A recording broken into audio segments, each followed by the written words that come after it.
Hi everybody, I'm here with Nicola Swithenbank, who is the online tutor for many of our qualifications. So I just want to introduce Nicola to everybody and also to ask Nick a few questions of the most asked questions that we get from learners who are interested in taking the qualifications. So Nick, first of all, when somebody signs up for our course, what procedure do they go through and how long before the course is uploaded?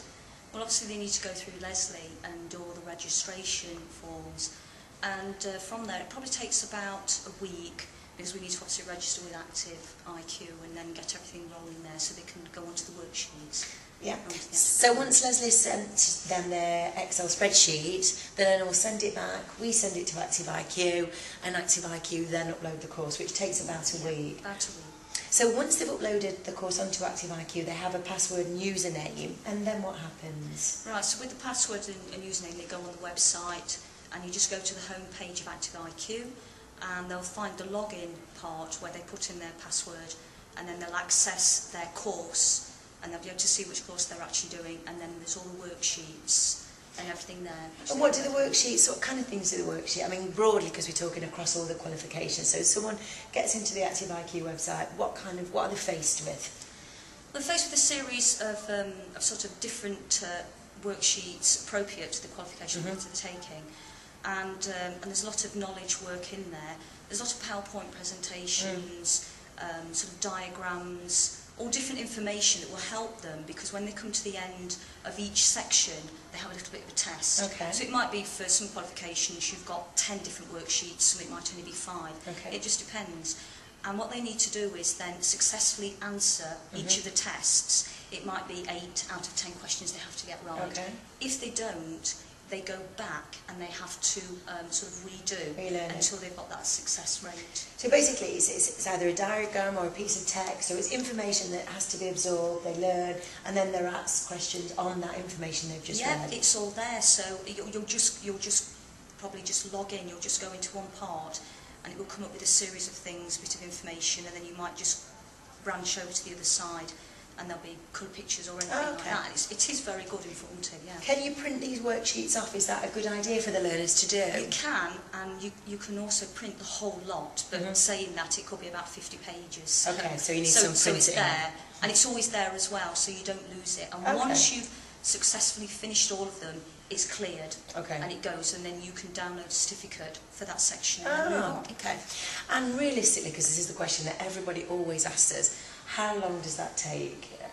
I mean, it's going to be how long's a piece of string, I imagine, and depending on the qualification, but what sort of study time do you think people should be putting into this on a weekly basis? Well, I don't know, I suppose it's fitting in with their lifestyles. I mean, we've got some people that sort of like on the online stuff to start with, might do it within 2 or 3 days, and then move on to whichever qualification they're doing.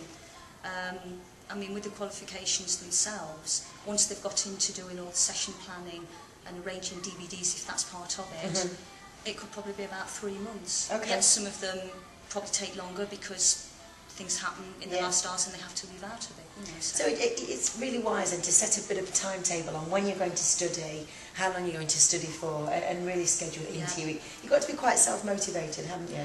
I think you have, and I think that's probably where I come in. Absolutely. Where I contact the person straight away. And there's always going to be things, because what is different between doing something online to a workshop or a qualification where you go is that I don't know what that person's thinking. And he's trying to sort of send emails or talk to somebody and hope that they understand the guidance that I'm giving them, and vice versa.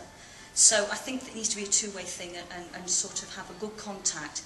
And also to tell everybody that it doesn't matter if they've got a question, as stupid as it may be, I'm there to help as a tutor. Absolutely, and we need to really make that clear, because Nicola is at the end of the phone or the email, 24 hours a day or so. Absolutely. And you're there to help people, and whatever the question is, you'll guide them through. We've got guidance sheets for each qualification, we've got lots of printed information for them, and you're there, you're at the end of the phone if somebody needs some reassurance and assistance. I think they do.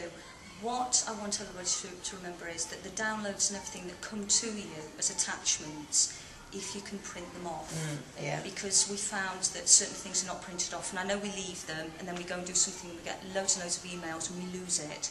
So all the information that we do send through is very, very important. But I try check now that everybody has got all of that and resend it if we need to. But we've always got good support with all of us here at Choreography in the team itself. Yeah, definitely. So we're always willing to help and guide everybody through.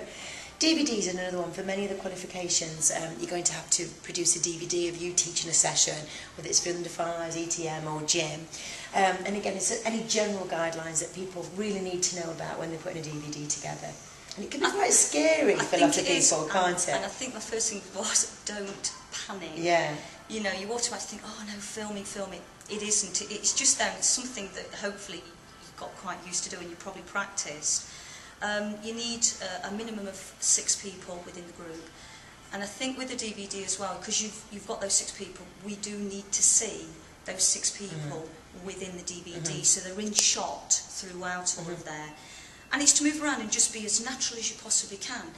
The camera needs to be fixed. It'll be slightly different for gym, but it needs to be fixed. So long as you're in shot and your group are, that's fine. So if you're in one of the studios, which most of us now teach in, you've got mirrors, so we use the mirrors.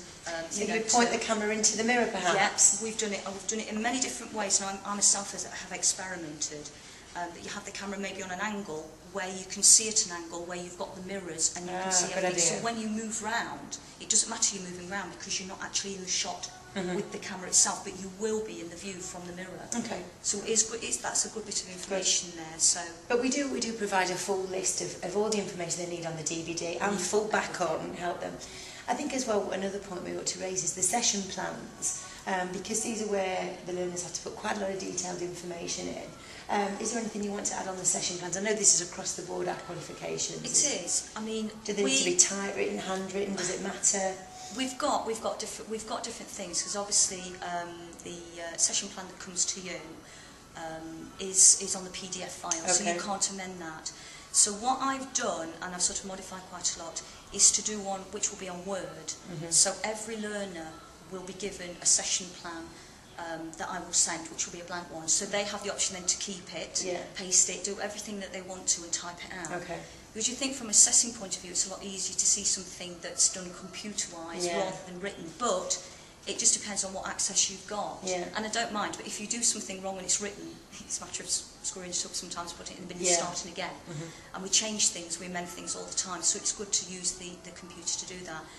Also with a lot of the qualifications, I've got a sort of a sample plan, so you can have a look at an idea. It's not to use, because what we don't want is people actually replicating the same sort of session which we've done, but to actually use it to give them ideas of layout and information for teaching points, instructions, modifications, alterations, anything like that. So a good we've guidance got that. there. So we've got that, yes. Okay. So they've got everything. Great stuff. Well, thank you very much, and thanks Nick for answering those questions. I hope that's been useful. And if you have any questions, you can email nicola.swithenbank@tiscali.co.uk or contact me at Choreography to Go. Thanks for watching.